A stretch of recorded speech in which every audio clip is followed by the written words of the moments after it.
Hello, boys and girls. Welcome to the Cool Kids Lunch Table Podcast with PJ and Mike. Now find yourself a seat at their table. Hello, I'm Mike. I'm PJ. And today, folks, we're going to be doing a bit of a wrap-up for the first quarter of 2025. So we're doing some stuff that happened from January to April. So the first quarter of this, I guess it's the new year technically, right? 2025. Yeah. PJ, time is flying. We're 4 months into 2025. Crazy. And a lot has happened. And none of it good. But the last time we did this, PJ, was in January, right? Just right around the new year. Yeah, we had wrapped up 2024. Exactly. And we left off, we're going to kind of start where we kind of left off, that there was going to be a TikTok ban. And we says, hey, maybe. And the next day, it was unbanned. It was unbanned the very next day. And then they gave us a reprieve. They said we're going to give TikTok a chance to find new owners. And they have until, I forget what day it was in April, to find a new owner for TikTok. That had to be, I believe the ruling that the emperor came up with was that it had to be a U.S. buyer, right? Or at least, at the very least, a non-Chinese owner.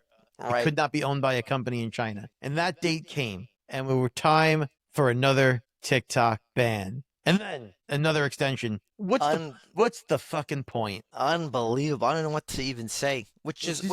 I don't get it. Right. The curious thing is, me, PJ and I are going to try to be as politically unbiased as possible. Might be a little biased. Right. But originally, like, let's say, I don't know. Originally, President Trump actually was the one who put the ban in originally during the pandemic, somewhere around there. So it's funny how he then unbanned it, which is pretty crazy. So just very interesting how that all kind of worked out. But yeah, TikTok is here. It seems like it's here to stay. I don't think he'll ever ban it because he spreads his propaganda through social media. And if you start banning the social media channels, you can't spread your propaganda. And so I do not see a scenario in which he ever gets rid of a channel that maybe has a potential to make him look good. I don't see him doing it. The curious thing is when I got unbanned, because I have that app too for our podcast. Folks, follow it. We have memes on there and reels. But when you first opened it, even said that President Trump was able to cut a deal, and it's just very interesting. And what's funny, like I said, here, us being based in New York, the Yankees had a thing with their Yes Network, which is like the channel where they broadcast the game specifically. They were having some issue with the cable company. I don't know what it was, but I saw a statement from the Yankees saying like President Trump also helped with that deal. So it's just interesting how is he enough time to do that? Yeah. Do the world events and tariffs and all these other things, and also have time to make sure the Yankees are still available to be seen. So it's just amazing. It's just amazing. But PJ, the next thing I want to get into is one of his, I don't know if is he technically a cabinet member? Is Elon Musk. This fucking guy. This what's so interesting about Elon is it seemed like maybe a week after he got sworn in, President Trump, all of a sudden J.D. Vance got replaced by Elon. Elon Musk, He's almost forgotten about, really. He's not even that guy. He's almost vanished. You talk about him more than the other guy. Replaced by a fucking mad scientist. I don't know, by Lex Luthor. This guy, look, here's the thing about Elon Musk. He's a multi-quadrillionaire, whatever, how much money he has. All the money in the world is in that guy's bank account. And we made a decision, and I say we, I mean the government. And when I say the government, I mean one guy made a decision to take this businessman who is known for his cars, his electric cars that are ugly as fuck. And he said, hey, clean up the government and make it more efficient. And like, where did this guy come from? Why did we pick this guy? I don't know that Tesla is an efficient company. I don't know their books. How do we know this guy is qualified to do what he was doing? I thought the idea of a government was a government for the people, by the people, where we have some say in who's doing this thing. We just hired this dude. Yeah, I'm going to just quote, maybe not word for word, Bill Maher and Bill Burr. They both kind of said, I don't know how, like, getting rid of, like, park rangers or, these people, like, certain people in high positions. I'm talking about, like, people, like, in the air traffic controlling business. I think, shouldn't we, like, I don't know, like, I'm sure there's other places where we cut, like, I don't really feel comfortable, like, these aren't, like, positions I think are to balance the budget of our country, and then having like and Bill Burr says like you're the richest man on the planet. Like what stress do you have? You know what I mean? Like Right. that you need government to be less like in your face. You're already the richest man. You know, like well, let's just even talk about that. They were like, here comes Elon making cuts. We don't need aviation people anymore. And then like the next day, just planes dropping from the sky. I know you had so many crashing into like. I know, like people call it conspiracy, but it is. I don't know what else to say. I don't know. I don't know. It's very odd and weird and scary, man. It couldn't possibly be related to them firing all the aviation people. No, it couldn't have anything to do with that. But regardless of that, this guy is apparently here to stay. We were forced to deal with Elon. Right. And I'm assuming all Americans can agree that you can't, like, I mean, I know what happens, but you can't buy elections. He was trying to do something with the state of Michigan where he was offering like millions of dollars. And that person, whoever he was supporting, lost. So I was happy about that. Like, you can't be doing things like that. I mean, it's totally unethical, the whole thing, unconstitutional. You can't be doing that. But I'm glad that did not work out. And now, as a result, his Tesla dealerships are just like under siege. They're getting by the angry mobs. They're getting blown up, torched, everything. Which is And I'm not a violent person. I'm not a person that goes and causes destruction or anything like that. But it's hard for me to get behind a bunch of people just destroying property because like. The people that work at the Tesla dealership. I know what you're saying. They're just trying to earn a paycheck. Exactly. What are we causing these guys grief for? You want to boycott Tesla and not buy a Tesla? I'm all for it.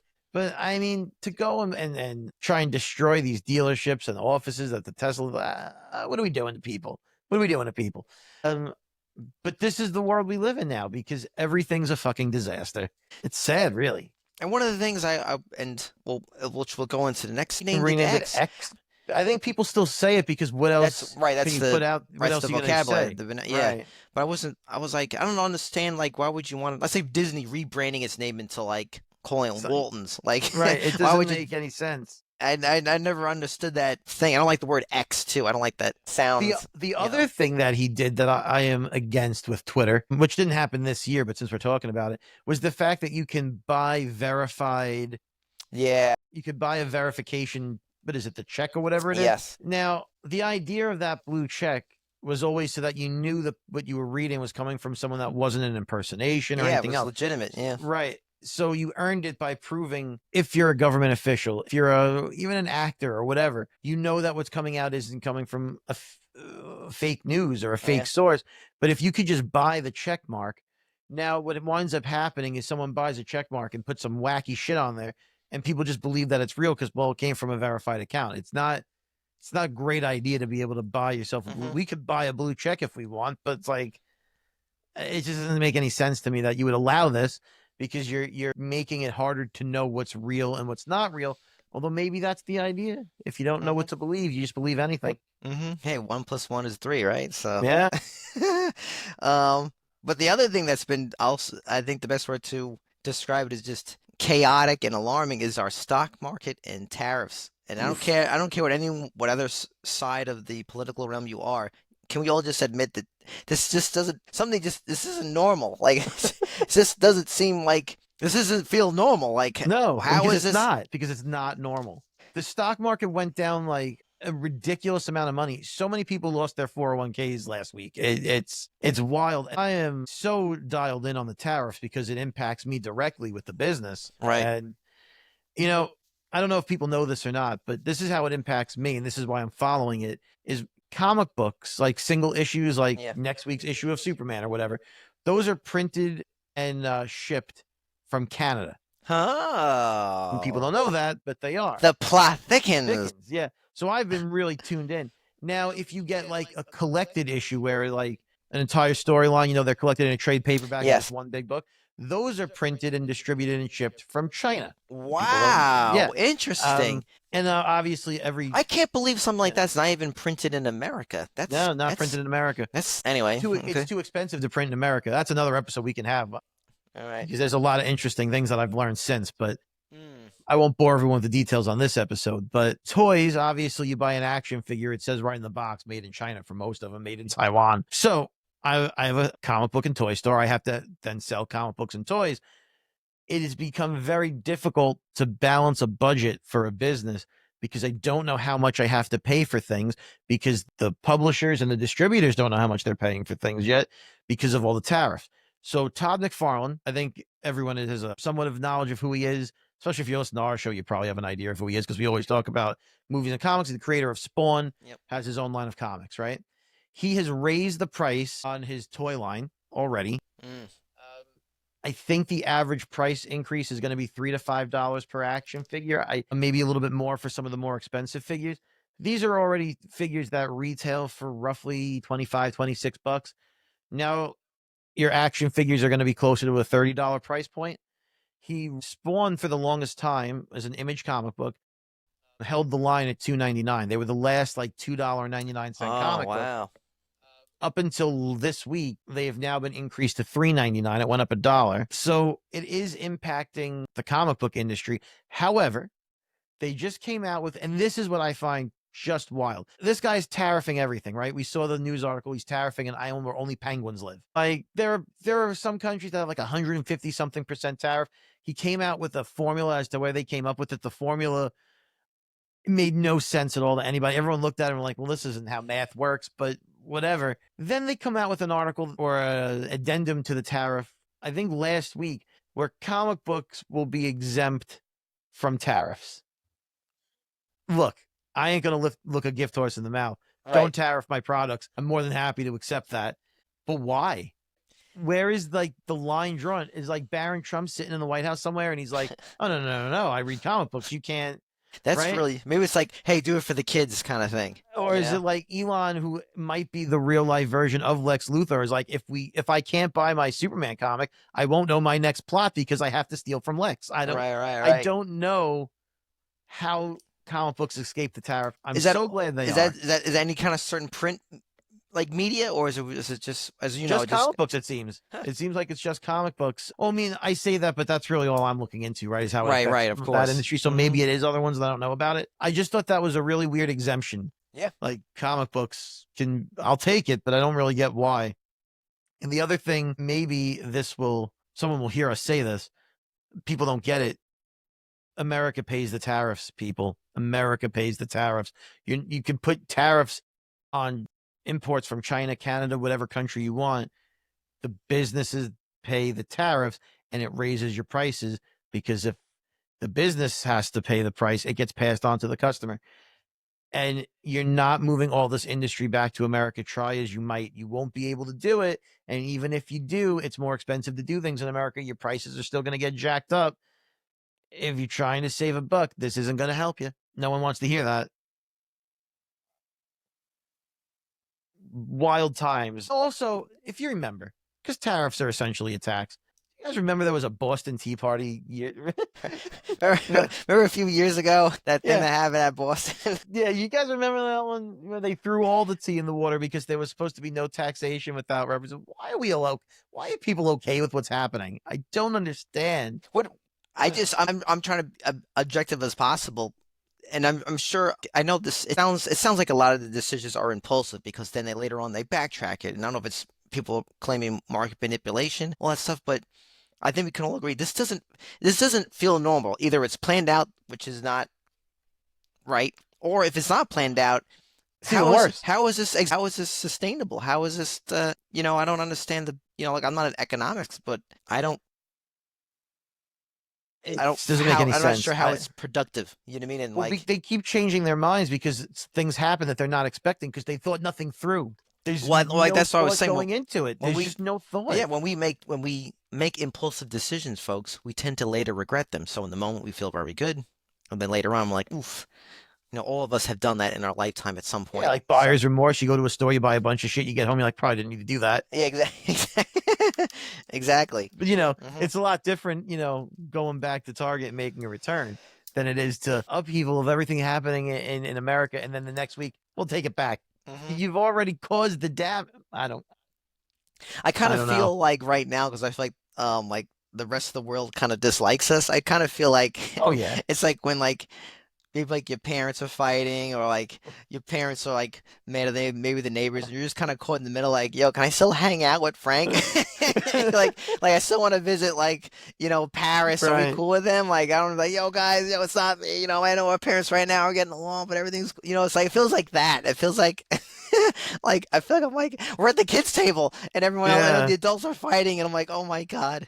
It's just awful. What else is happening in the world? So what else is happening, PJ? Let's talk about, I'll say, the entertainment industry. Now we'll start with something. We'll start off with some tragedies, and we'll actually maybe it a tragedy. Maybe Snow White. We'll get into. Maybe that is a tragedy. Is a tragedy. But what the heck happened to Gene Hackman? I mean, great actor, which is another mystery, because everyone thought it was carbon monoxide, and then as it still seems like he was. I know that he was 96 years old, but it seems like a lot of. I don't know what to say. It's sketchy, but like, was because one of the dogs got locked in a. There was one dog that was like in a cage or something, and died because they had no food, because Gene Hackman died and his wife died somehow. Right. And they said the thing that got me with that whole story was by the time they found them, they were like mummified. They said, yes, everything about this is weird, freaky.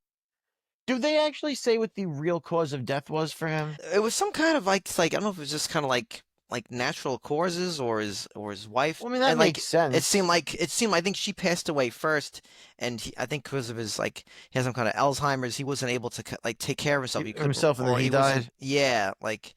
Okay. So I'm not really sure, but even all of that is just totally awful and tragic, and it's very sad. He's one of the greatest actors of all time. I mean, how perfect was he as Lex Luthor in those Superman movies? Yes. So many great lines. Yeah, I love him in the Royal Tenenbaums. I really think. Love the Royal Tenenbaums. Yep. Fantastic actor. Great voice. One best of a generation. No one lives forever, and the dude was almost 100. So like, for him to pass away was not shocking. To find out that someone at that age would be gone, but. What a sad state of affairs that that's the way that life had to end. I know. That's what bothers me most. Like, I think everyone wants to pass away like on a high note. Yeah. And not like this very awful way. But speaking of other people passing away, is Val Kilmer. I mean, PJ, that's just Batman. He was a young man. He was only 65. He died of pneumonia, and PJ and I were talking the other day. We were hanging out, and I was telling him, I haven't seen Batman Forever in years. They were just showing clips on, YouTube, and they show like the first 5 minutes. And I was telling PJ, it's amazing how the first 2 lines of dialogue in the movie kind of set the tone for the rest of the film. And that's when Val Kilmer is about to get into the Batmobile. It rises up on this platform, and Alfred says to him, like, you want to take a sandwich on the way out, along with you, and Val Kilmer says, I'll get drive-through, kind of thing. So that kind of sets the tone of the rest of the film, where it's a little bit more lighthearted compared to Batman and Batman Returns.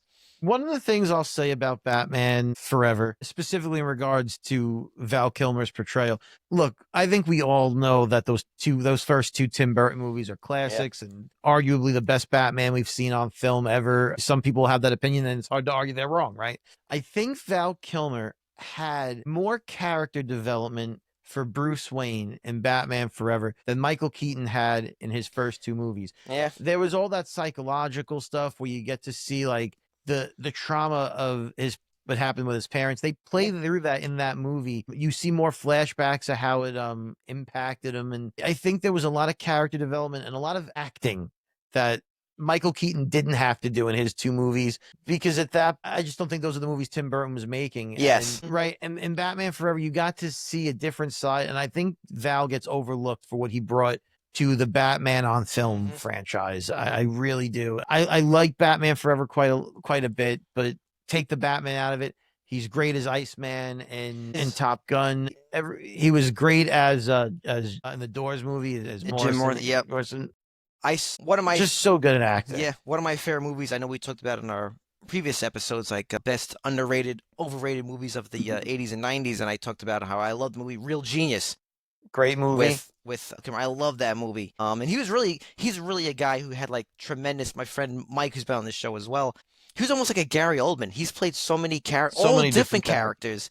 Yeah. So when he passed away, one of the movies that I have never seen, and I watched it, loved it, always wanted to see it, so I got off my bucket list finally, was Tombstone. Him as Doc Holliday, I'm your Huckleberry, all that. I mean, he steals the show in that movie. I mean, he made that movie. Saint is another great movie.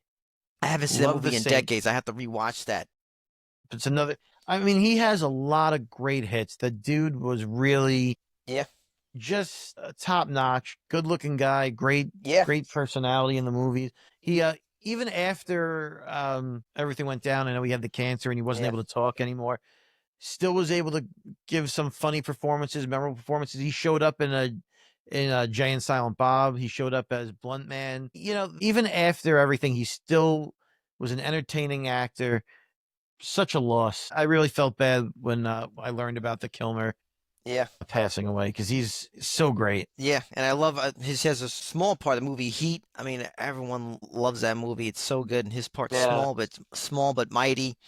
He was also, I mean, it's not regarded as a good film at all, but just the controversy is always interesting. The Island of Dr. Moreau, and Brando, and there's also a documentary that he made basically about himself. It's called Val. He always had a camcorder apparently, and his son narrates it. His son has the same exact voice as him. It's identical. It's scary. Really? Yeah, I had only seen clips of it, but you would think that he's narrating himself. So it's. I'm just looking through as I'm scrolling through his the movies he's been in. You're right when you say it's all different types of parts. Comedies like Top Secret, which is like a airplane kind of vibe. You just joke after joke. Then he has Real Genius. That he has Batman. He has so many different kinds. Bang Bang. Yes, with him. Another great one. Yep. He did a voice in Planes. He was in MacGruber. Right. Yeah.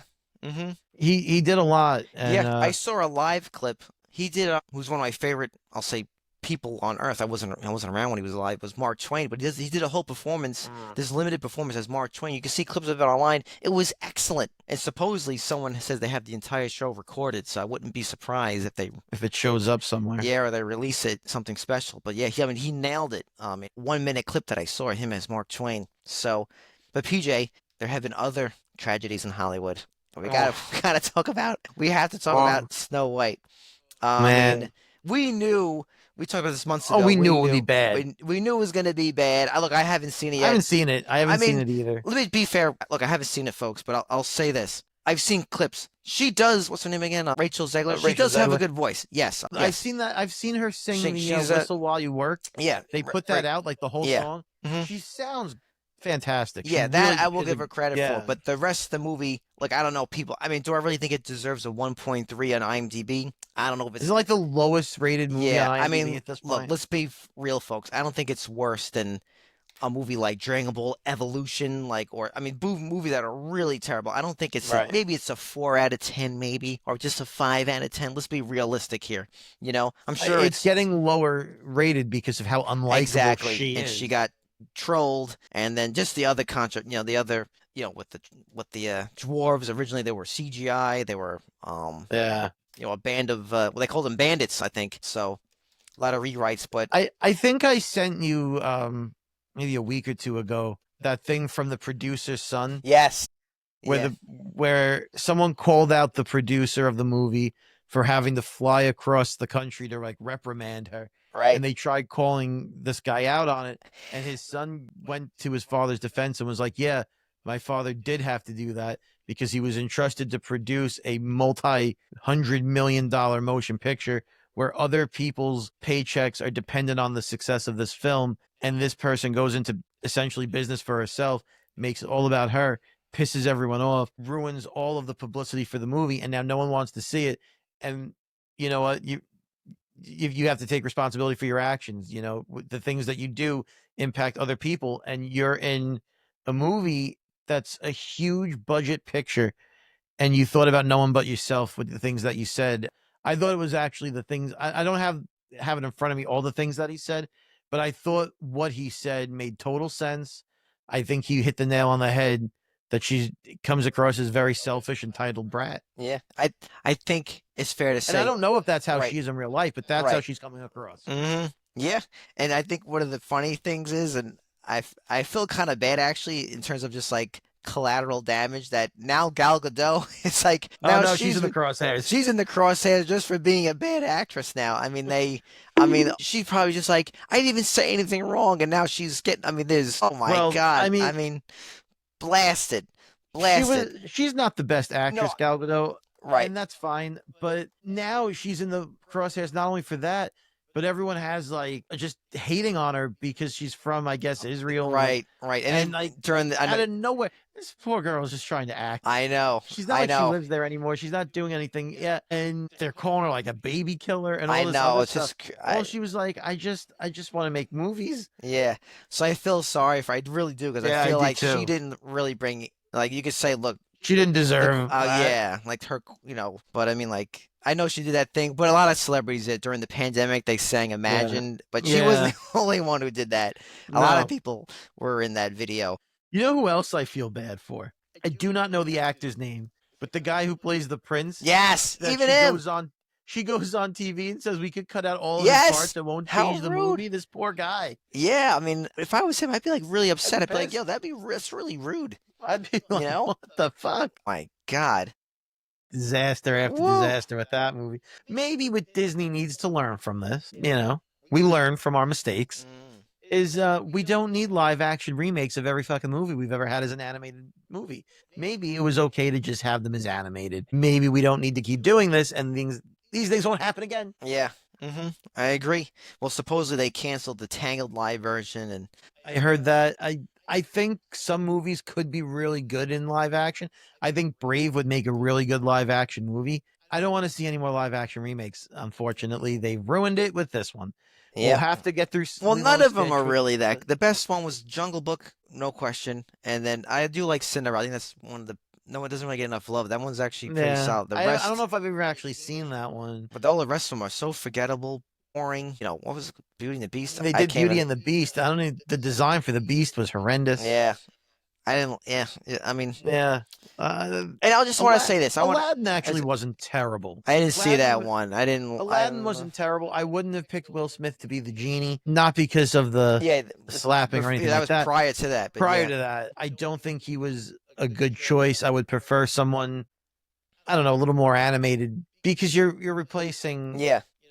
Robin Williams. I don't think that's the person I would have picked for it, even if I didn't hate him as an actor already. But that movie, I'll be honest, was actually pretty decent. Yeah. But is that like a glowing review? It's pretty decent. Exactly. A glowing review. I also want to say, I know some folks be like, well, this movie isn't made for two men. It's made for little kids, little girls. I'll just say this: when I was a kid, I used to watch Little Mermaid countless times. So did I. I never, in my mind, I never thought like, oh, this is for girls. Like, did everyone? No, they were just animated movies. Did I have an interest in buying like, Ariel doll? No, but like it never crossed my. See the movie. Yeah, I never crossed my mind when I was a kid. Like, I used to see every animated Disney movie, regardless of what it was, because they were high quality movies. Yeah, I never recognized that even as a kid. Yeah, I never even for me.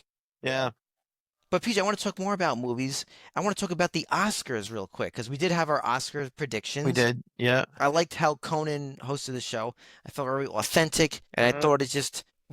He's great. He's just a natural at what he does. Always been good at what he does. I think the worst part about the Oscars though was besides that useless James Bond section that was a drag. But was the Adrian Brody speech, and woo! I mean, it's funny how I don't want to say how someone he even say, "Hey, I've done this before," and he wanted more time to speak, and it just went nowhere. And I always all of us have done this. I'm guilty of this, but it goes back to what I said very long ago. I'm stealing someone else's line. It's cringe is unforgivable, man. And woo, yikes! I wouldn't want to rewatch that. If I was him, I wouldn't want to rewatch my own speech. I'll tell you what I think happened to award shows with the speeches and stuff after they win. In my opinion. They all went downhill after Matthew McConaughey. What year was that? Was that I don't when remember. He won? I know it was when he won for. Oh my God, that's a good movie. I forget what he won for, but he Dallas had Buyers Club. I believe. Yeah, I think it was. He had a really, really great speech, and now everyone wants to have a really, really great speech, but you can't manufacture that. Yeah, and he's Matthew McConaughey, and I think his opening, the first person he thanked was himself. I think, right? Yes. There are some people that have that charm, man, that and charm. and that natural. Robert Downey Jr. is another one. Yep. Who's won awards, and whether they're Oscars or Golden Globes or any of them, right? But they have these moments that are like larger than life with their speech because they can pull it off. Yeah. But now everyone wants to pull it off, and not everyone can, and it leads to like just like you said, cringeworthy moments. Yep.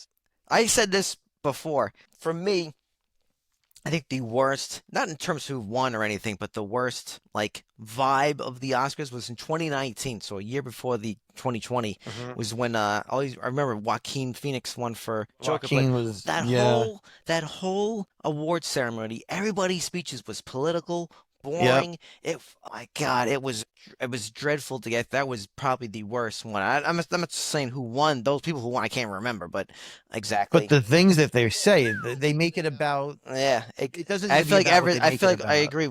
Maybe McConaughey in 2019. I think everyone. I think this past year, it seemed like some of the speeches a little bit more. Less focused on politics. A lot of people talked about like, family and bringing back the movie industry, right? Which was good. The other thing this year was right in the middle of Hollywood literally burning to the ground, and I think maybe they should have spoken a little more about that. But the award season in general is not something I look forward to anymore. It's become a mess, and you watch these shows and they're unfortunately very boring, very long-winded, and I still maintain that the movies that win these awards shouldn't be winning these awards. They might be great films, but if no one has seen your movie, you don't deserve to win an Oscar, in my opinion. What do I know? But if no one's seeing it, how are you winning? Yeah. And it's different for like short films or foreign films, and not everyone's going to see those kind of movies, and there's a market for that. But for like, movie of the year, picture of the year. Yes. If no one saw it, how can you be the best movie? Well, like you said in our episode, I don't think you have to have 10 nominations. You don't have to. I think you need to have 4. Right. I can see maybe a minimum of like 5. Like it's fine, but more than that, I mean, 10's a lot. 10's a lot of movies. That's a lot of every movies. movie is a candidate at this point. Yeah, like it's a lot. That's a lot of movies. But I also wanted to. I wanted to mention something real quick because it's in the same vein of the Oscars. Did you happen to watch any of SNL 50, the 50th No, anniversary? I'm not a big fan of SNL. I never really laugh. I mean, like, I always not anymore. Right. I never, even like years ago when they had like their the A Squad, like Sandler, all those things. I like some of those clips, but I'm always was into In Living Color. But anyway, I watched it, and they had a lot of musical acts, and they brought out as many of the old cast as they could. Yeah. Some people were missing. As I was watching it and not being entertained by it at all, I started to think, I'm like, because I used to love Saturday Night Live, the Sandler era, but I even used to go back and watch old tapes and DVDs of like from the 70s and, with Dan Aykroyd and I used to really love it. And so when I watched this 50th celebration, which was a big news item, like 50 years of this sketch comedy show and like a staple of pop culture, where did it go wrong? Because despite the fact that we may not find it funny right now or relevant anymore, how did it go from being relevant, whether you thought it was funny or not, it was relevant, and now it's just what happened? Right. I think it falls in the same category as like late night television, like talk shows, like the Lenos, and like after the passing of the torch, like the early 2000s, I think the internet changed a lot. Like no one stays up anymore to watch late night anymore. Like, right. It's also like I remember I used to like stay up late to watch like Leno. Stone Cold Steve Austin, one of my favorites. Right. The show always felt very adult, and now it feels very, very like middle schoolish. Like even the style of comedy. Look, I can laugh at anything, but like I don't know. I think that's what's hurt it, and I don't want to say these people aren't talented, but I think the other part goes like, I think, I think it goes back to, I just feel like for years now, there's, I guess they say, comedy is really good when it feels dangerous. I'm not saying they have to go out there and make fun of everybody. And, people are like, well, they're doing that with Trump, but it's like, it just seems like, even when they do that, I don't even enjoy when they do that. I don't even laugh. Entertaining. It's I don't either. Because it's, first of all, it should be escapism. You know what I mean? And it just seems so one-sided, and I know like, oh, they made fun of other people, but I don't know. It just seems. I think the problem is it got too political. It's not. It's not a part of people's like, our culture anymore. It's not that big a deal. It's kind of like the, it's like Jim. Do you like think we'll get to SNL 75? Does that I think you will. I think you will. You think it'll just last forever? I think it is. Yeah, I think it's going to be like another Price is Right or like a Simpsons kind of thing. But it's not going to be as, it's going to be more like most things nowadays. Everything's turning into a niche market. Everything is becoming more. You Do always you have think your it stays in the outliers. format that it is right now, where it's a TV show at night, or do you think at some point Saturday Night Live just becomes an internet presence of skits online? Yep, I think it already is that. Yep. Mm-hmm. Yep. Yep. But one of the things, PJ, I want to talk about with the movie industry, still kind of, can we have a few more things on it? Is I just want to talk about. I saw three of the animated films that won or that were nominated.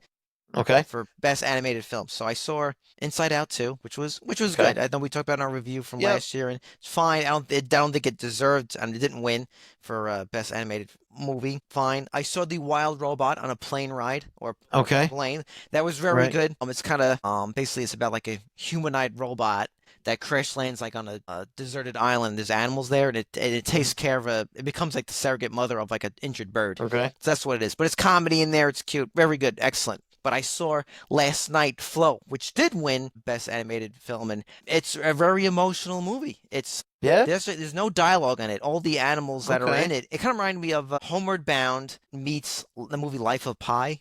It's basically about this team of these animals. There's a giant flood, so they all seek refuge on a rowboat, basically. And they're trying to basically look for dry land or just kind of try to live out the storm. But you could tell each character or each animal is a character. So you have your leader, the one who's kind and one who sticks up for people. But there's no dialogue, so they don't see the animals saying like, "Oh, hello." You could just tell by they go like meow or like growling. So but it's very emotional. Like it's very good. It's a very deep movie. I gotta say, it was very deep. So, I mean, do I think little kids, check it out. Little kids, I want to say kids who are like maybe like 5th grade, 4th grade are gonna. I don't think anyone younger than that are not gonna get into it because it's a little deep, because there's no dialogue. It's appealing to look at, but really good. So I definitely recommend. I'll check it out. I recommend all those movies. Sure. Inside Out 2 is great. I gotta say that it's not. Wild Robots, very good. That's probably the most kid friendly with Inside Out. Too. But oh my God, Life of Pi. Flow is really good though. It was great. Speaking of animated movies, I don't know how I feel about this new. I haven't seen it yet, although it does actually look halfway decent. Have you seen the trailer for The King of Kings? No. I gotta check it out. The King of Kings. I'm gonna pull up the cast. So you know nothing about it at all? No, not at all. So you don't know what it's about or anything? No. Okay. So first I want to play a little game with you. I want to read you the cast, and then I want to get your reaction King of when Kings. I tell you. Is it like religious or something like that? I'll just first read you the cast, but yeah, it's Pierce Brosnan is in it as a voice. Oscar Isaac. All right. Uma Thurman. Okay. Mark Hamill. Wow. Ben Kingsley. Okay. Forrest Whitaker. Jim Cummings. I'm sure you know who he is, but that's like the voice of Winnie the Pooh, Darkwing Duck. Yep. Famous. Oh, yeah. Maybe the most famous voice actor. D. Bradley Baker is another famous voice actor. I don't know if you're familiar with him, but if I tell you some of the works, I'm sure you would know. But I think D. Bradley Baker's biggest, I want to say he's Obi-Wan in the Clone Wars, I think. He's been in so many things. He does Daffy Duck's voice in Space Jam. Yeah, he's done a bunch of stuff. And then also James Arnold Taylor, who is James Arnold Taylor is Obi-Wan in the Clone Wars. So big name people. Right. The movie's called King of Kings, and the cast itself is the best of the best. The best of the best. Jeez. It is the life of Jesus. You were hit the nail on the head when you said it's a religious movie. Oscar Isaac playing Jesus. Wow. Okay. I mean, is it a comedy? This is the thing I can't figure out based on the trailer. It seems like it's made for kids, but also like it's an animated version of them nailing this dude to a cross. Like they don't seem to be pulling back on what the story of Jesus is. Okay. I'm always on the fence when it comes. I'm not a religious person by any stretch. Right. Like it's just. Look, we went to those religion classes together for years. I know what it's about, right? I'm just not an overly religious person at all. It's not my thing, but I always feel like it's weird when they make these sort of movies, these Bible movies. Yeah. I always find those movies to be a little bit weird, but do you find it weird that they're taking a story that is really not a child-friendly story, and animating it in the style of like Shrek. Yeah. Do you find that weird? Totally. How do you do it? And how do you even do that animation wise? Unless you're playing it kind of deep, like a Charlotte's Web or a Watership Down, Right. that's a different thing. But seeing that like you said, in DreamWorks animation or Pixar, It's so weird, right? Right. It's pretty intense. So, I mean, definitely interesting. I'm interested to see how they pull it off, Yeah. I don't think I'm going to pay to see it, but when it hits streaming, and I assume it'll stream somewhere, Mhm. I think I'm going to watch it because I'm so intrigued. I'm just so intrigued by the idea that you could take this story and put it in Yes. such child-friendly animation and then nail somebody to a piece of wood. But PJ, you know what else we thought was going to get crucified but did not? Was the movie Minecraft. It is making a ton of money. So much money. It's People are going crazy about it. Yes, so crazy where they actually have to shut down a theater because there's a line in the movie. I'm not sure if it's maybe halfway through the film. He says chicken dot jockey, I think it is, and that gives the cue for I guess all the kids who go to this thing, who basically just go there to create a mess. They're not really going there to celebrate someone actually brought a turkey to it.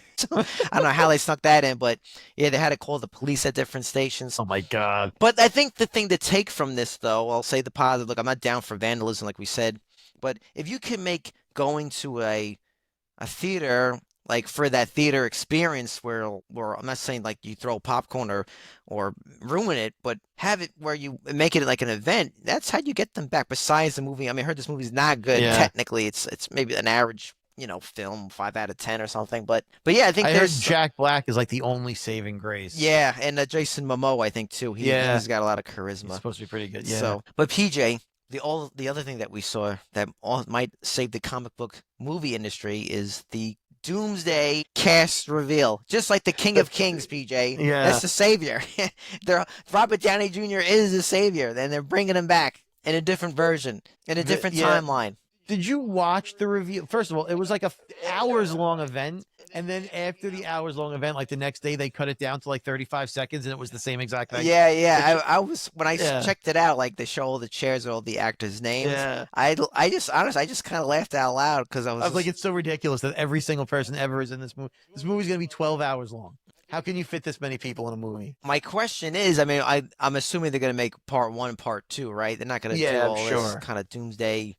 And then, I think it's going to be like they did with like Endgame, Infinity War, and yeah. So he's coming back for 2 films. That's what I'm guessing. Yeah, they're probably filming both back to back, which would make sense. I'm assuming they would. Do you think anyone cares about this movie? You have no build up to it. That's why when we talked about it, I think in our last episode, like the most important thing to get that movie kind of, I guess, prepped is if Fantastic Four is a hit. Yeah. And because he's going to be in it, Pedro Pascal. So well, here's what they just said about Fantastic Four. The director came out and said it will not connect to any other Marvel movie. It's going to be its own little world, its own little corner of the world.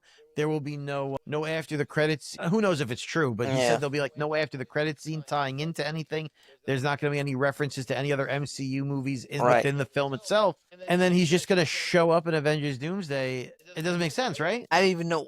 I mean, I don't know. It just sounds frustrating. It seems like no one's on the same page with this stuff, and they're just gonna, do the, Doctor Strange. And he's gonna do his circle, and everyone's gonna walk through again. Who's the smartest man? Who's just as smart as Doctor Doom? We're gonna get Reed Richards, and they're gonna get him. That's how it's probably gonna happen. He's gonna be like, how did I get here? Like maybe it's gonna do it like that. I'm gonna see it when it comes out. I'm going to see all of them when they come out because that's what you do. And I'm sure it'll be entertaining enough, right? It's going to be superheroes fighting supervillains. So at some point there'll be entertainment there, but I can't imagine it's going to be a good movie. I know PJ and I always bring this up, how one of our most controversial episodes is our Deadpool review, Deadpool Wolverine review. Yeah. And PJ and I argue with our other guests, or maybe not all of them, but only one really out of the 3 out of the 4. Yeah. We felt wasn't an awful film. We just kind of felt it was really kind of just forgettable. Obviously it made tons of money, and it's a solid film overall. Okay, my question is, I guess, you think it's gonna make that movie was a huge hit? You think it's gonna make that much money, Doomsday? You think it's going to be better than that film, or just kind of the same? I think it's going to be. I think it will make all the money because of Robert Downey Jr. coming back. People are going to want to see it, and it's going to make so much. I think it will make more money than Deadpool for that alone. Do I think it's going to be a better movie? It's tough to say if it's going to be even a decent movie. I think it'll be entertaining because we're going to see all of these people again, and it's always kind of cool to see them all on screen at the same time. So there will be moments of entertainment. Do I think it'll be a better film? I don't know if it's going to be that good. I think there was just so many better ways they could have gone, and this is just going to be a cameo fest again. And cameo fests have fun because of the shock value of how they use the characters, but there's never a good story to them because you can't build a story around, oh shit, look who's on the screen now. Yeah, and you and I said this, I don't think we actually reviewed it. We talked about it in other episodes about Spider-Man Far From Home. Is that the one that has... the one that has everybody in it, I think, is Far From Home. First one was Homecoming. Oh, no, maybe you're right. The first one was Homecoming. The second one is Far From Home. And the third one is No Way Home. Oh, No Way Home. Okay, so No Way Home. Right, that's the one with the 3 Spider-Man. Yeah. But now there's been, I'll say, some traction online where people are saying, well, that movie's actually really forgettable. I mean, it was cool seeing all those cameos, but I don't have an interest at all rewatching that movie. There's no reason to rewatch it. That movie was built upon saying, oh, shit, that's cool, when someone shows up. Yeah. But it's not cool the second time you see it. Yeah, no way. I have no interest in seeing that. But anyway, which is sad because, like you said, that original, I don't know, 20 films from Iron Man to Endgame was a lot of fun. Such a big build-up and fun. Oh, man. Yeah. And all of them are pretty memorable. Even the ones that were forgettable. I mean, we always talked about the hits and misses, but still. Right, but they all built towards something. Yeah. Even the bad ones built towards something. Mm-hmm. But PJ, moving right along, something we don't get to talk about much, and I want us to talk more about, is actually video games. So there's this big... I like video games. There's a big controversy, folks, that Nintendo's releasing, I guess, another system. Switch? Yeah. The Switch 2, Nintendo Switch 2. And the backlash is that it's too expensive. And you know what, PJ? I don't really play video games anymore. I have Xbox One, and I don't get to play as much as I used to. But they are getting, it's getting to the point where it's like, and you don't even own these games. They don't even give you a physical copy. So, if they decide, we're not going to update it anymore, or... That's it. You're done. I mean... Yeah, they shut down the server. Right. So, they're saying, a game like Mario Kart, 55, whatever number they're on now, is going to be $90. It's like... Yeah, I mean, is it really worth $90? I remember even being a kid when we had to buy video games that were a game would cost $60. $60, yeah. I remember I used to be trying to be respectful to my parents, oh God, I want an extra video game, and of course it's the most expensive one. You know, you're waiting for a birthday or Christmas because you can't just ask for $60. I mean. I don't know, but I understand people are saying when does it come to a point you don't even get, even if you order a physical copy, you're just getting an envelope basically, or a case. Yeah. That comes with a QR code, or some kind of code that you just download. It's a private link, so you're not even getting a disc or the little cartridge chippy thing, that flash drive thing. I guess with the whole thing with Nintendo is Nintendo's we know they're they're Disney.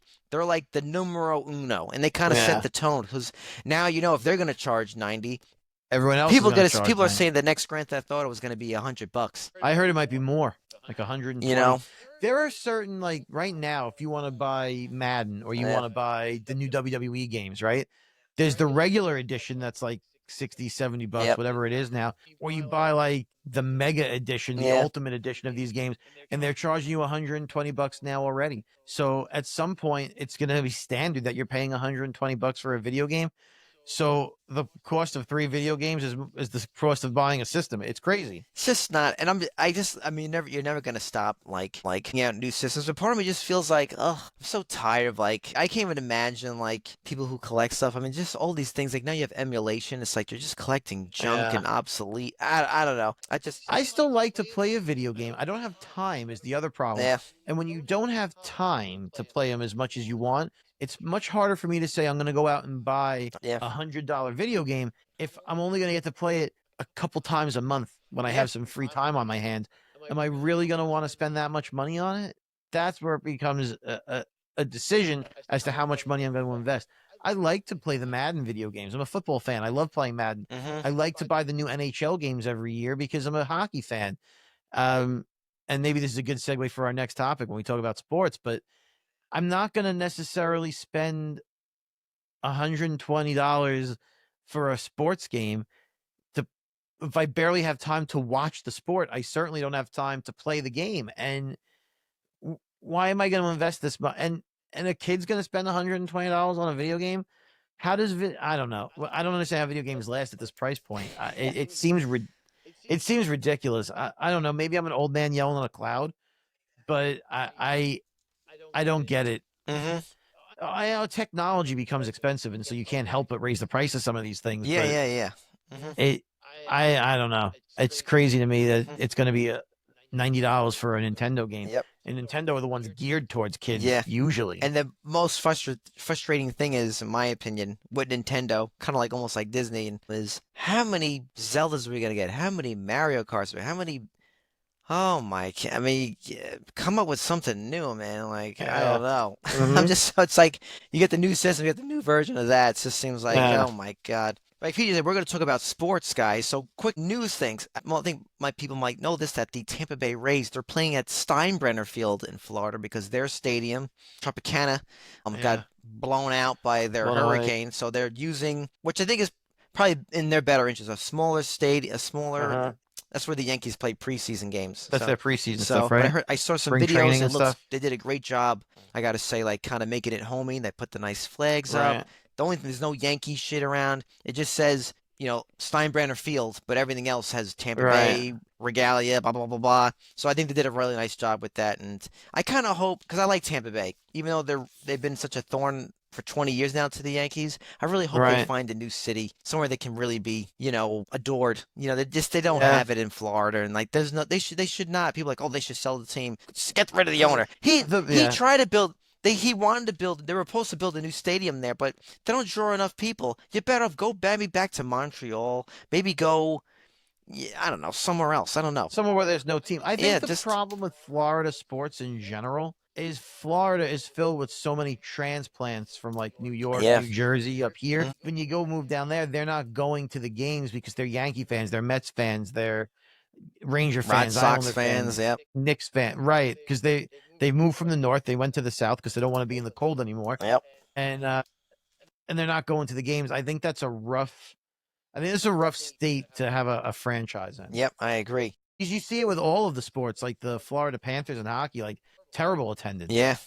Speaking of hockey, PJ called it. He said that Ovechkin was going to be Gretzky's goal record at the Islanders. So PJ sure did. PJ said that he's going to do it at the Islanders game, of course. That's the only time the Islanders get some headlines is a record when we getting broken at their facility. We know we won that game, and no one knows that because the only thing that matters about that game is that he broke the record.